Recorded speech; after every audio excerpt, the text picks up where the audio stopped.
No way I just got that guy. That's a clip. That's a clip. Good call. Thank you.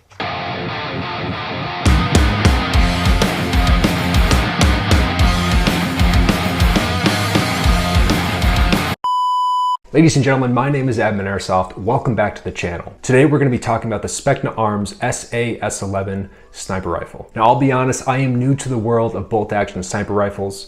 I typically run an LMG or a rifleman class. And so a big thank you to Charlie from Specna Arms for introducing me to the world of bolt action rifles. Now, full transparency, what is my relationship with Specna Arms? Charlie from Specna Arms hit me up. He said, hey, I got a gun, do you want a review? I said, sure. I was not paid for this review. I told him that I would be giving a straightforward honors review to you guys. In the past, I've reviewed their M4 series and their AK series. I was a big fan of the Edge 2.0 M4. I think it's a great intermediate beginner rifle and some good bang for your buck. I did have some issues with their AK that I talked about in my previous review, but all in all, Specna is on my radar for being a company that you can go to. You can put down like $200-300 for a rifle, and you can get some pretty good internals and externals. Again, I'm not being paid to say this. I really do believe that Specna Arms is putting out some decent stuff. And so when they sent me their bolt action sniper rifle, I was expecting the same quality for the price. And to be honest, I think it's there. Now again, I am no professional when it comes to the topic of bolt action rifles. So you're gonna see me bring in my buddy Squatch, who is an expert in the world of bolt action airsoft sniper rifles, and will give his professional thoughts on the replica. Right out the box, this thing comes with 2 magazines, which I'm a huge fan of. Specna, I think one of the kind of the small details that they do put into their products is they always package them with 2 magazines, which I think is great to see. Now there are different models of this replica. I went with the SA-S11, that's the one I'm gonna be talking about today. Dog barking outside of my house. I was asked which one I want, and I kind of just like closed my eyes and threw a dart at the board, and this is the one that I pulled. There is one that has a folding stock, which I kind of wanted, to be honest. I saw that in the store and it looked pretty cool. So next time. For this review, I'm going to be talking specifically about the SA-S11. So what are you getting in the box? Right off the page, the SA-S11 has been designed using reinforced internal components, which translate into power, durability, and reliability for the replica. The main advantage of the replica includes a steel cylinder and cylinder head, steel spring guide, a 90-degree aluminum piston system, new trigger profile, 6.3mm precision barrel with a length of 500mm, durable stock, Picatinny top rail, and a reload indicator. All of this for about $200-220 depending on where you shop, which by the way, you can use my EVIC or SS affiliate links down below to shop and support the page.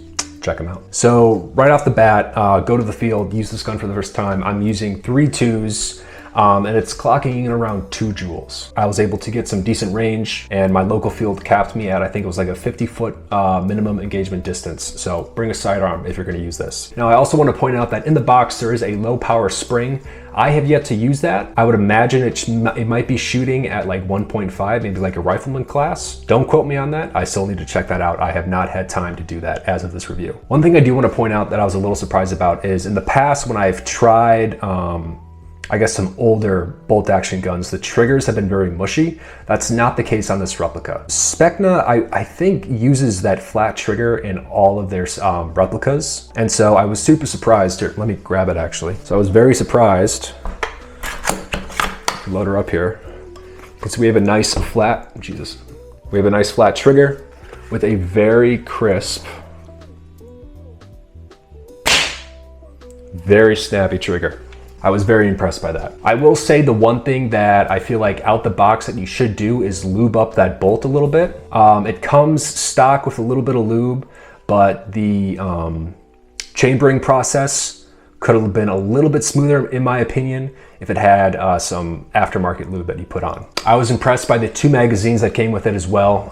Again, it's nice to have 2 magazines instead of 1. I felt like this was adequate amounts of BBs for like a short 30-minute game. I did have to reload 1 time, but it's pretty easy just to pull out a speed loader, pop some BBs in a mag, and you're good to go. The one issue I did have with the magazine that I do want to point out, I don't know if this is a feature or not. What happened is if you would kind of almost like an iPhone, like if you would swipe up on the magazine, it would partially pop out. Not all the way to the point where it wouldn't feed, but the magazine would kind of pop out a little bit. Not the end of the world, but something to point out. I'm not sure why it was doing this. I don't know if it was just my replica that had this issue, but something to watch out for. My magazine never actually fell out of the gun, but it did just pop out a little bit where it was not flush up against the externals. Once you have some good weighted BBs, the hop-up set, I was thoroughly impressed with this. Very accurate. Whatever scope you're using, once you get that zeroed in, you can really do some damage with this. I was surprised with the accuracy. I was surprised with how far I was reaching people. Again, I don't do a lot of bolt action stuff. I mainly stick to LMGs, SMGs, and riflemen, but this really had me switching up my play style, which was super enjoyable and a good change of pace. And again, for like $220, I think you're getting a lot of bang for your buck. I know, from what I've seen online, the world of bolt action snipers can get pretty expensive pretty fast. And so to have a good replica, both internally and externally, as far as I can tell, as an average Joe, it's good to see. Now, full transparency, I ran an ACOG on this. I actually don't own a scope, because again, I'm running rifleman. And so I'm planning on picking up a scope and using this to really kind of push that distance a little bit more and that accuracy. The one thing I wanted to note on the top Picatinny rail is that I put my scope on top, and like a day or two later, it did have a little bit of wiggle to it. Again, not a huge deal. All I did was I grabbed an Allen key, tightened that stuff down.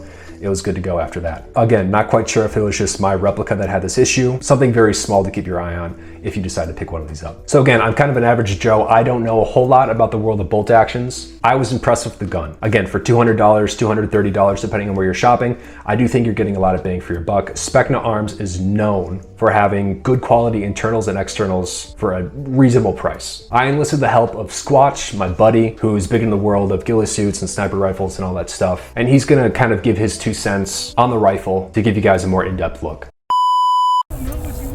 I'm not looking directly into the No, you're good, you're good. For the record.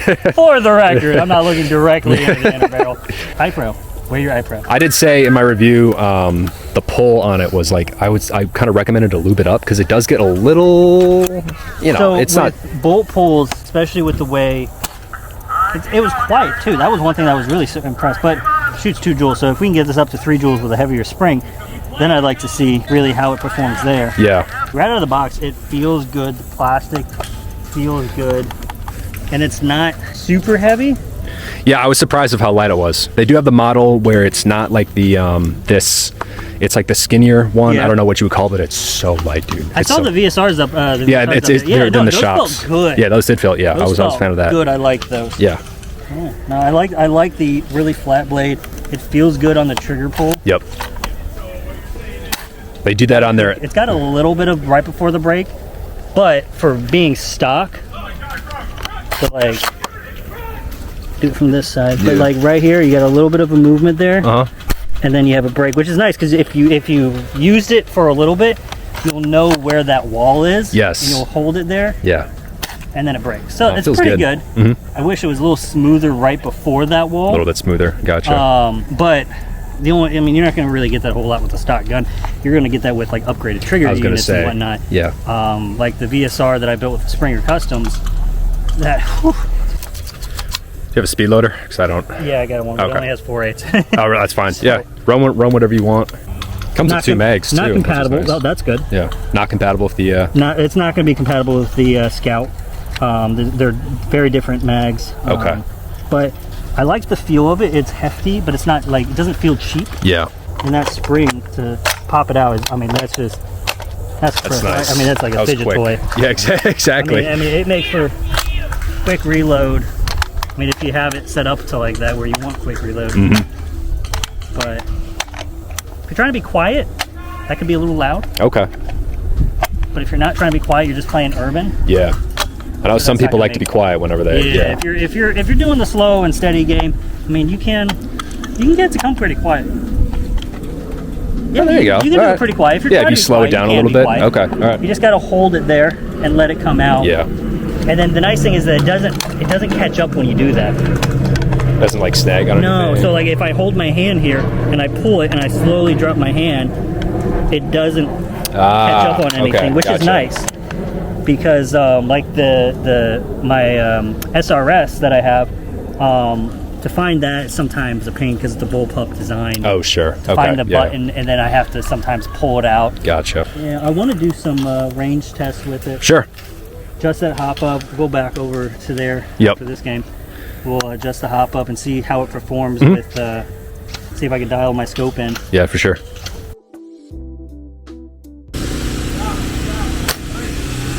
Yeah, it's dropping. Dropping. Yeah, dropping for 200. I mean, for stock though, that's pretty damn good. Okay. All right. And you're shooting 4.8s right now? Yeah, 4.8s, which most stock guns do not do 4.8s right out of the box. Yeah. Trying to think. The VSR did not. Not sure if the SRS did. God, that trigger is just so much fun. I know, right? Like I just sit here and fiddle with it all day. I'm gonna wear it out there. Don't do that. But yeah, I think the only other gun that I could think of that actually hopped 4.8s right out of the box was the modified Steyr Scout. Okay, and that's modified. Yeah, and that's a good gun. That's a great out of the box one. Gotcha. But I mean, that's pretty consistent. And jewel wise, what are you getting out of that right now? So this is on 4.8s. Okay, 4.8s. 1.67.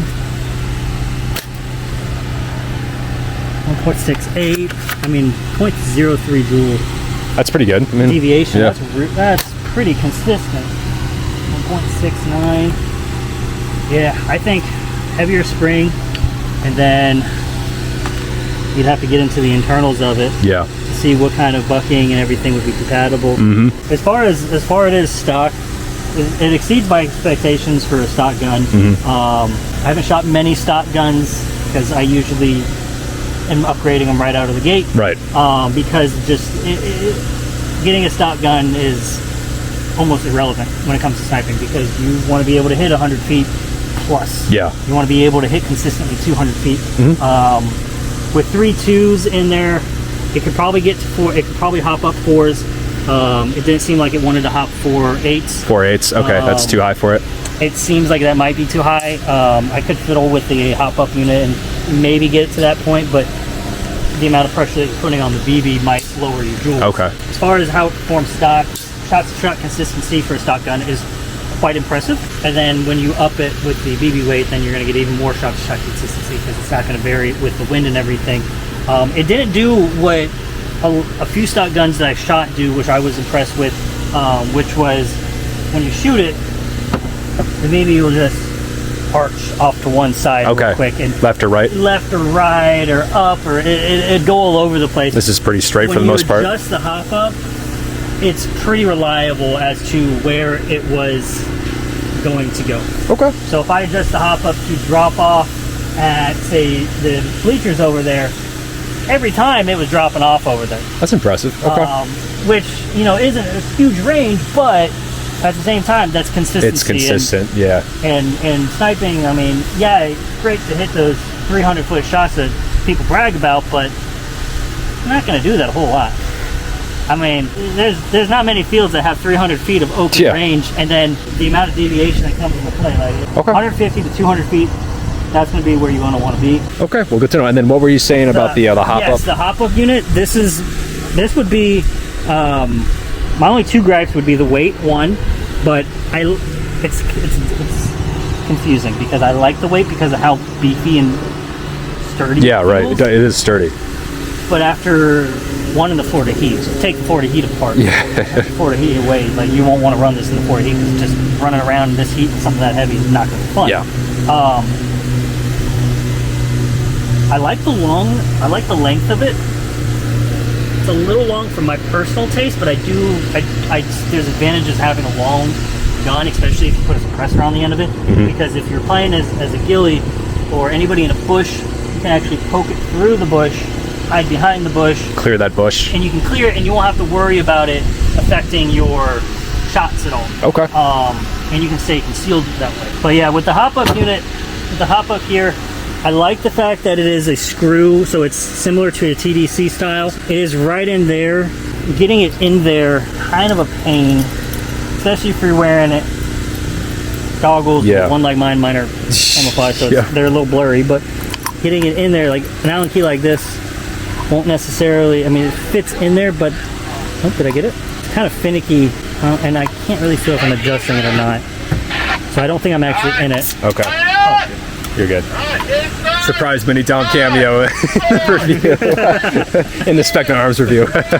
Okay, and you were saying just like a little wheel or something like that would be nice. One thing that I think would be very easy for them to do, and it wouldn't change any of the looks of the gun, is adding a either removable wheel or a wheel with an Allen key on it, so that you pop it into any part of the gun, like pop it in here, pop it in through the bottom. That way it's nice and long.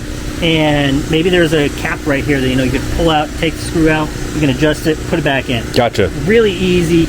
I know G&G does that with their Lee Enfield model. Yeah. They have something similar like that. Yeah, they do. There's more companies that are actually doing that, which is really good because it's making it more user-friendly for that beginner sniper. And I mean, if I'm going to compare this to any sniper, I'm going to compare it to the modified Steyr Scout, because it's a stock gun, and that was the stock gun that I started with.